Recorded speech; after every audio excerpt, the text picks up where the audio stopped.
తెలంగాణ రాష్ట్రంలో వినాయక చవితి అంటే హైదరాబాద్ తర్వాత ఆదిలాబాద్ జిల్లాలోని పట్టణానికి ప్రత్యేకమైన స్థానం ఉందని ఆదిలాబాద్ ఎమ్మెల్యే పాయల్ శంకర్ అన్నారు. హిందూ ఉత్సవ సమితి ఆధ్వర్యంలో ఎమ్మెల్యే క్యాంప్ కార్యాలయంలో నిర్వహించిన గణేష్ ప్రతిష్టాపన కార్యక్రమానికి ఎమ్మెల్యే ముఖ్య అతిథిగా హాజరయ్యారు. వినాయక విగ్రహానికి పూజలు చేశారు. ఈ సందర్భంగా ఎమ్మెల్యే మాట్లాడుతూ వినాయక నవరాత్రి ఉత్సవాలు ప్రజలందరూ సుఖ సంతోషాలతో భక్తి శ్రద్ధలతో కలిసిమెలిసి జరుపుకోవాలన్నారు. ప్రపంచ దేశాలన్నీ భారతదేశం వైపు, హిందూ సమాజం వైపు, సంస్కృతి సాంప్రదాయాల వైపు ఆకర్షితులవుతున్నారన్నారు. పండుగ వాతావరణాన్ని నెలకొల్పాలన్నారు. ఈ సమావేశంలో హిందూ సమాజ్ ఉత్సవ సమితి నాయకులు, భారతీయ జనతా పార్టీ నాయకులు తదితరులు పాల్గొన్నారు.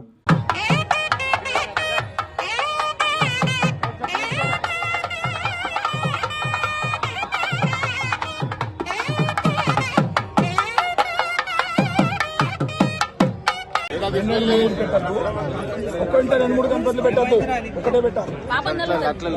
2-3 పెట్ట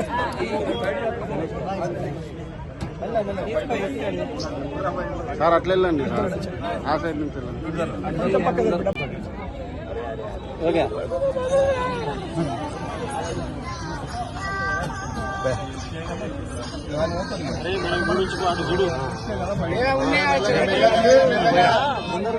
తీసుకుపోతారు